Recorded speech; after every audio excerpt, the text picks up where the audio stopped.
അള്ളാഹു ശപിച്ചിരിക്കുന്നു. ആരെ?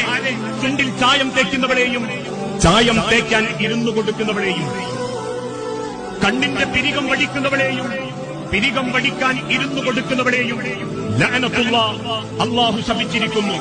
പക്ഷേ ഇന്ന് ചെറുപ്പക്കാർക്കും മക്കൾക്കും തോന്നി സൗന്ദര്യമാ വിജയം. അതുകൊണ്ടാണല്ലോ സൗന്ദര്യമുണ്ടാക്കാൻ വേണ്ടി പരക്കം പാഞ്ഞുകൊണ്ടിരിക്കുന്നതും. പക്ഷേ ചിന്തിച്ചു നോക്കിയിട്ടുണ്ടോ, ഈ സൗന്ദര്യത്തിന് എത്രയാ വില? ഈ കാണുന്ന തൊലിവെളുപ്പിനും ഭംഗിക്കും എത്രയാ വില? ഒരു ചെറിയ സൂക്കേട് വന്നാൽ തീരാവുന്നതേയുള്ളൂ.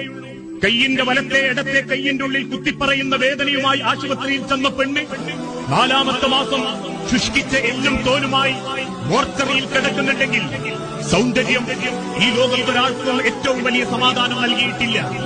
അതല്ല വിജയം. ഈ സൗന്ദര്യത്തിന്റെ അളവുകോല് പോലും ഈ കാലഘട്ടത്തിലെ വൈദ്യശാസ്ത്രം പഠിപ്പിച്ചു.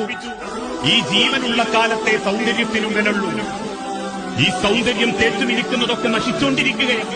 ഉള്ളിലേക്ക് വലിക്കുന്ന ഓക്സിജനും പുറത്തേക്ക് തള്ളുന്ന കാർബൺ ഡൈ ഓക്സൈഡും, ഈ 2 ശ്വാസം കൊണ്ട് മിടിക്കുന്ന ഒരു ഹൃദയവും, ആ ബലത്തിലെ സൗന്ദര്യത്തിന് വിലയുള്ളൂ. അത് നിലച്ചു കഴിഞ്ഞാൽ വീണ് കിടക്കുന്നവന്റെ മയ്യത്തിന്റെ ശരീരത്തിന്റെ സൗന്ദര്യം ഒരാളും നോക്കാറില്ല. ഉണ്ടോ? ഈ ശരീരത്തിൽ നിന്നും റൂഹ് വിട്ടകന്നു പോകുന്ന സെക്കൻഡോടുകൂടി ഈ ശരീരം നശിക്കാൻ തുടങ്ങും.